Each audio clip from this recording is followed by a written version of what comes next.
Welcome back to Major Intonio's presentation of The Great Pacific War by Hector C. Bywater.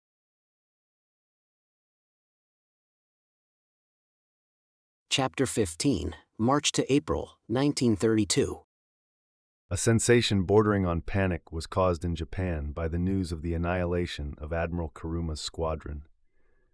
Needless to say, the government did its best to belittle the importance of the affair, stressing the obsolete character of the Japanese ships sunk, and hinting that the full extent of the American losses had not been disclosed. When these specious pleadings failed to satisfy the public, the authorities, as usual, cast about for some fresh enterprise which would serve to divert popular attention from the disastrous failure of the Samoa expedition. After the position had been thoroughly reviewed by the naval staff, it was agreed that no better objective could be found than the base from which it was suspected the next American attack would be delivered. Although full and exact information was lacking, the reports of American activity in Alaskan waters had been so frequent and persistent that no doubt was felt as to the genuineness of the menace, and it was in any case desirable to obtain early intelligence of the strength of the forces likely to be met.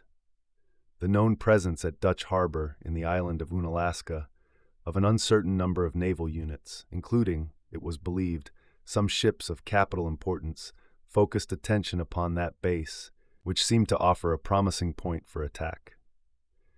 The composition of the force to be employed was only fixed after prolonged debate by the naval staff. Submarines were vetoed on account of the difficulties of navigation in the Bering Sea, more especially in the neighborhood of the Aleutian Islands, which are surrounded by hidden dangers in the shape of submerged rocks, not all of which are accurately charted. Apart from this, fogs are so frequent in the locality that extreme caution has to be observed in approaching the islands.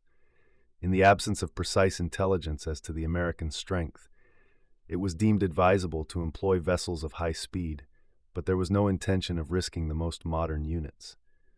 As a compromise, the aircraft carrier Hosho, of 9,500 tons displacement and 25 knots speed, built 10 years previously, was assigned as the floating base from which to launch an air attack by 12 bombing seaplanes.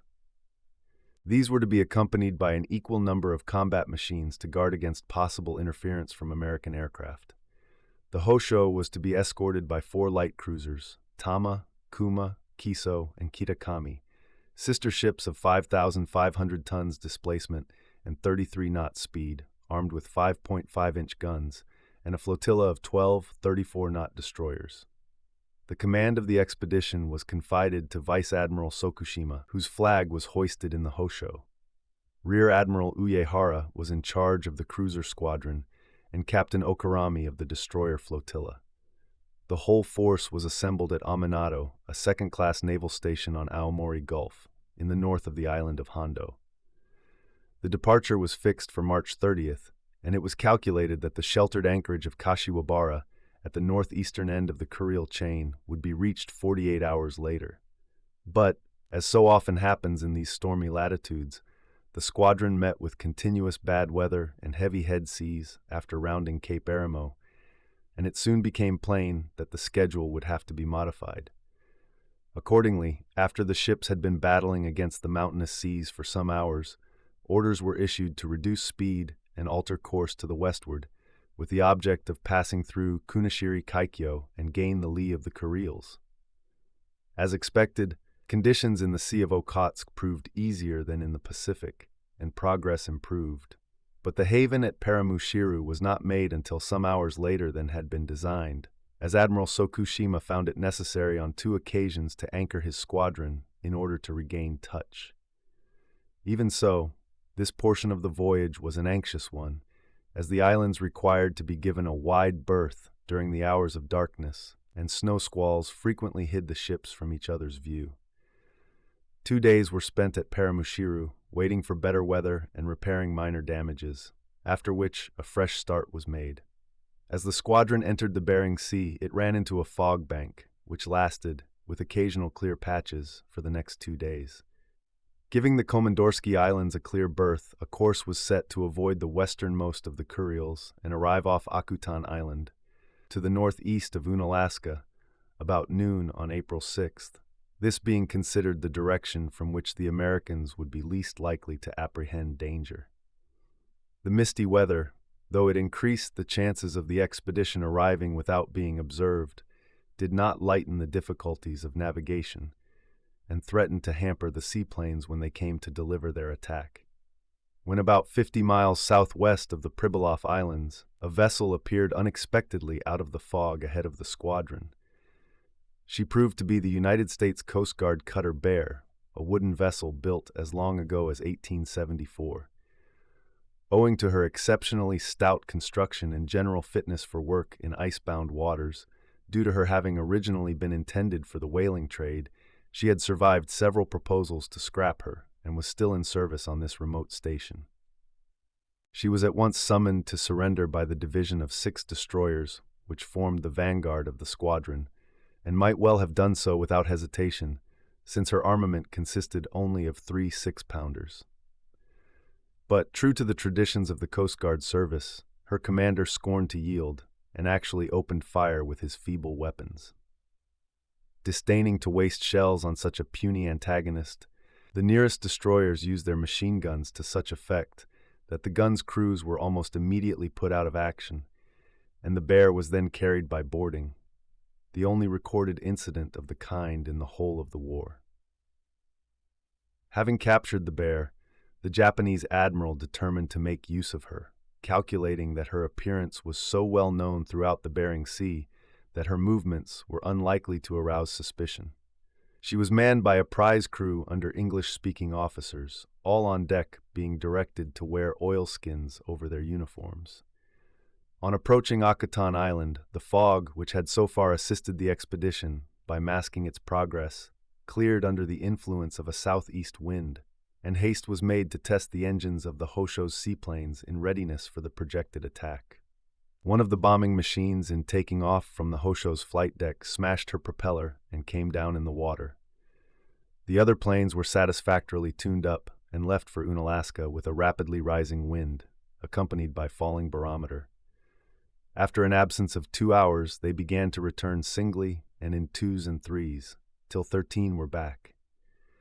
By this time, the wind was blowing with greatly increased force, and snow squalls were of such frequency that it remains a matter for wonder that any of the Japanese aircraft should have been able to find their way back to the rendezvous. That so many did so was due no doubt to the employment of directional radio signals, which enabled the planes to find their way through the blinding snow. Their reports varied but little. Owing to low visibility, the majority had failed to locate Dutch Harbor. 4 had reached it, but could only say that a doubtful number of vessels, some of which could be identified as capital ships by their lattice masts, were to be seen. Bombs had been dropped over these, as well as along the shores of the harbor, but whether any damage had been inflicted could not be stated positively. At least one machine had found it impossible to release any bombs owing to spray and snow having frozen up the releasing gear. Altogether, therefore, the raid had to be regarded as a failure, nor was the loss of 10 airplanes offset by the capture of the ancient Bear. At Dutch Harbor, the air raid had come as a complete surprise, though the actual damage done was infinitesimal. Most of the bombs fell either in the sea or on the beach, but one storehouse, containing nothing of military value, had been destroyed, and a patrol vessel of the trawler type had her bows badly shattered. In view of the tempestuous weather, the American aircraft were not allowed to go in chase of the intruders, and there is no doubt that this inaction, though much criticized at the time by the uninformed, was sound policy. Scarcely had the last bomb fallen than there sprang up one of those violent white squalls known locally as willywaws, a phenomenon which was responsible for the disappearance of so many of the Japanese machines. One is known to have crashed in the interior of the island of Unalaska, where its fragments, with the remains of the pilot and observer, were found some months later. Another was seen by a fishing vessel to fall into the sea off Chernovsky Harbor, on the opposite side of the island. Had American airplanes been dispatched in pursuit, they would in all probability have come to grief, as the weather in these regions renders flying an almost impossible feat under the conditions then obtaining. Admiral Sokushima had been instructed to return to Japan as soon as he had done his utmost to deliver a telling blow at the U.S. naval base at Dutch Harbor. So far as the original project went, he had used every endeavor to carry out orders, and he therefore lost no time in making his way back with the main portion of his force. But in the secluded anchorage at Akuten, an abandoned whaling station, he had left the Bear and the destroyers Isokaze and Yamakaze to carry out an operation which, if fortune had been kinder to the Japanese, might have brought the enterprise to a successful issue. Before dealing with this closing phase of the expedition, however, a word must be said as to the return voyage of Admiral Sokushima's squadron. The weather was exceedingly bad as far as the Komandorsky Islands, when the wind died down and fog was again encountered. In groping a passage through this labyrinth, the ships became separated, and the destroyer Amatsukaze was run down and sunk by the cruiser Kiso, several lives being lost. Another misfortune was thus added to the record of the cruise. Extensive damage was sustained by several ships from the action of wind and sea, and the squadron eventually reached Amanado in a somewhat battered condition. The atrocious climate of the Bering Sea had proved a staunch ally to the American cause. At Akuten, the weather for some days precluded any movement. Advantage was taken of this delay to effect various small alterations in the deck arrangements of the Bear, the principal of which was the fitting of 2 pairs of torpedo tubes amidships. These had been transshipped from one of the cruisers previous to the departure of the squadron, and were an important feature of the plan prepared by Admiral Sokushima and his staff. As soon as the weather moderated, the Bear proceeded towards Dutch Harbor, off which she arrived late in the afternoon of April 11th. She was escorted to within a few miles of the port by the 2 destroyers, whose orders were to wait in the offing while the Bear entered the harbor, and then to take advantage of any movements of American warships that might ensue. They were also to succor any of the Bear's people who might succeed in getting out again, though this was regarded as a minor contingency, unlikely to occur. In its early stages, the program proceeded without a hitch. So familiar was the appearance of the Bear that no suspicion was aroused at any lookout station when she entered the channel leading between Spit Head and the reef, which runs out from Rocky Point opposite. To forestall possible radio inquiries, her main topmast had been removed, and the mizzenmast cut away by the board. This, with the rigging all in disorder, was calculated to give the impression that her aerials had been carried away in the recent severe weather. A signal code book captured with the ship provided means of answering any challenge by flag or flashlight. Inside the harbor there was much mist, which made it difficult for those on board the Bear to distinguish ships clearly enough for identification.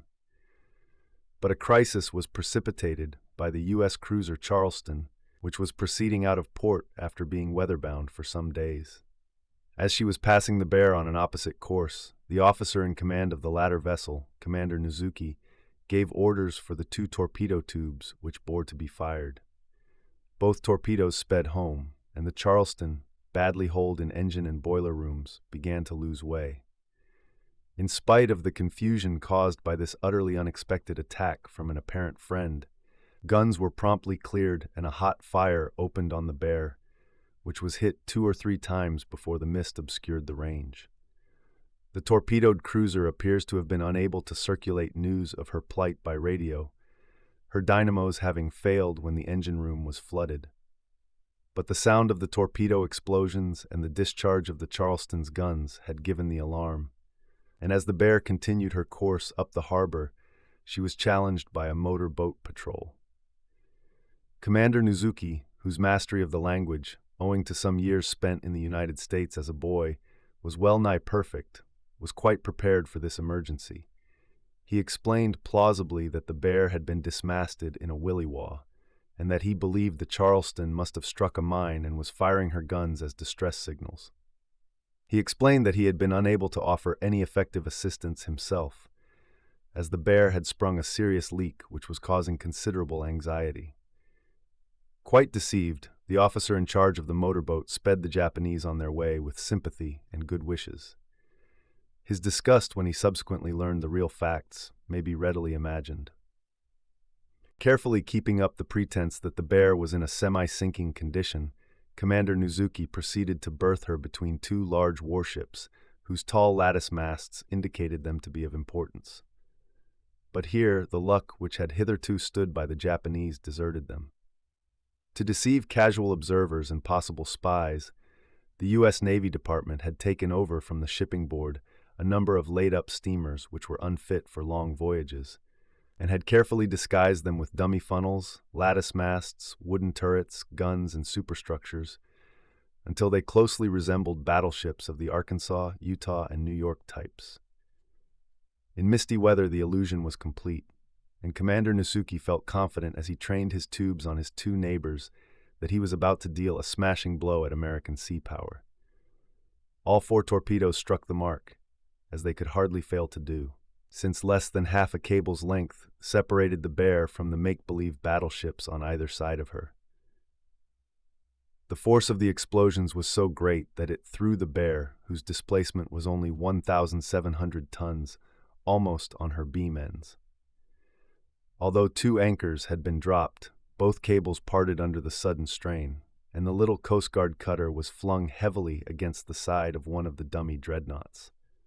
At the same time, one of the lattice masts collapsed, covering the Bear with debris and injuring most of those on her deck, including her commander. Patrol vessels speedily gathered round, some rescuing the small party of shipkeepers on board the sinking dummy ships, while others boarded the Bear. Commander Nuzuki had no alternative but to surrender, and his chagrin was great when he found that he had practically wasted 4 torpedoes on ships of no fighting value. Nor was he to be consoled by the openly expressed admiration of his captors, who fully appreciated the coolness and ability shown in maneuvering the Bear into Dutch harbor. The Isokaze and Yamakaze, after waiting vainly for some hours in Unalaska Bay, eventually found their way back to Japan, where they reported that a number of torpedoes had exploded after the Bear had entered Dutch harbor, with what results it was impossible to ascertain.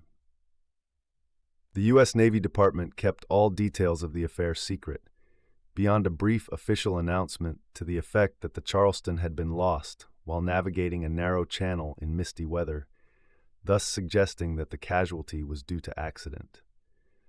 At the same time, it was purposely allowed to leak out in quarters suspected of communicating with the enemy that the Charleston had been torpedoed, and that 2 other vessels of greater importance had been sunk at the same time.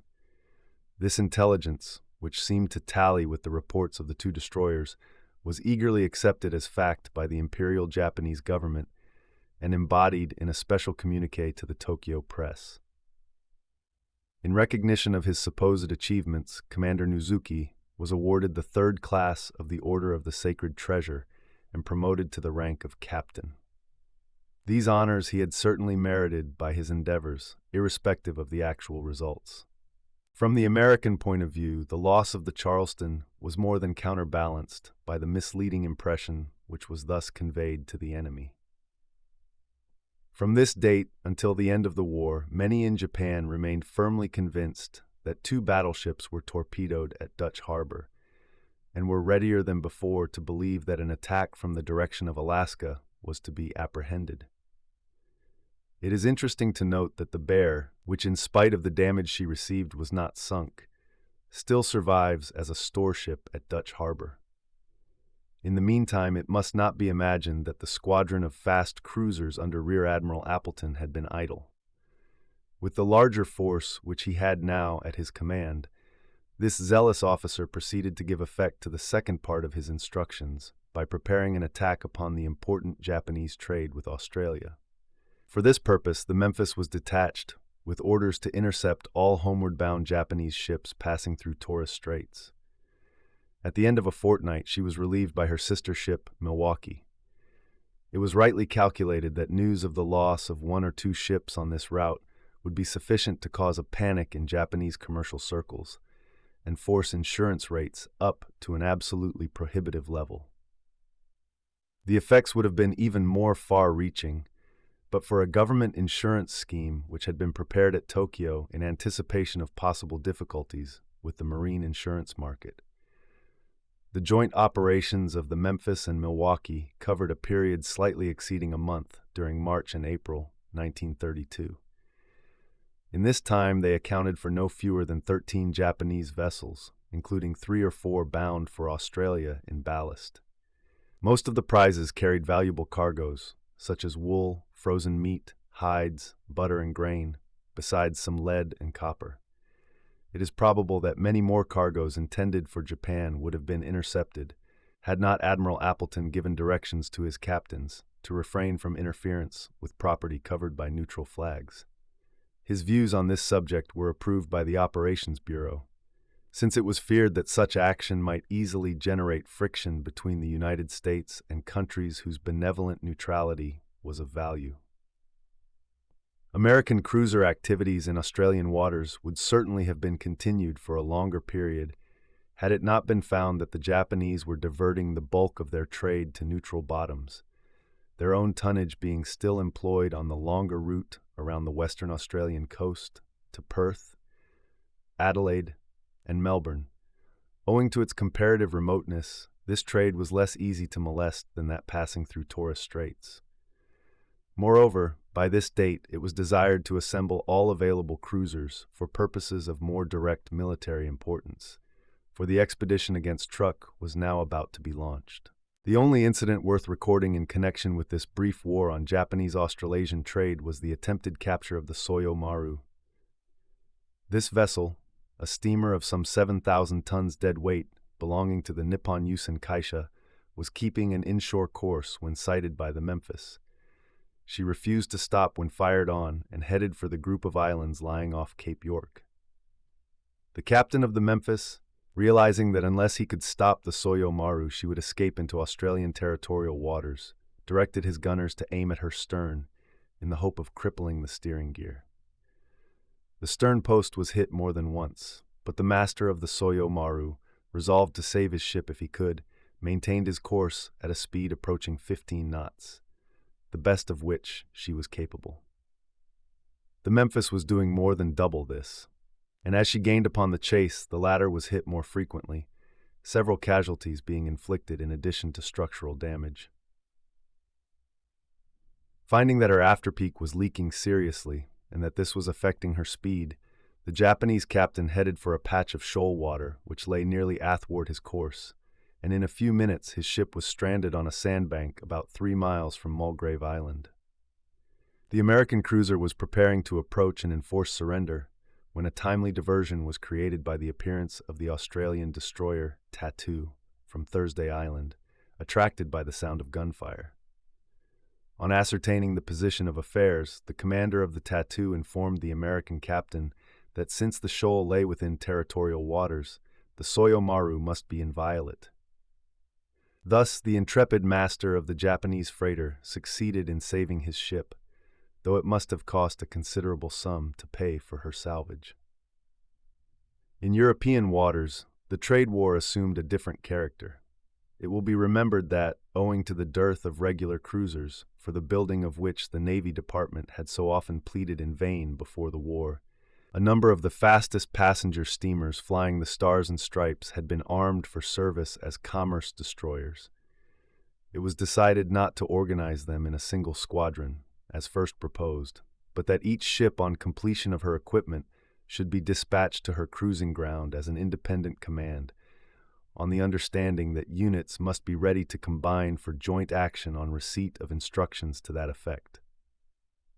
As far as possible, the original ship's company was retained on board each vessel, the officers being given commissions in the Naval Reserve, while the executive control of the ship was vested in a captain or commander, U.S. Navy.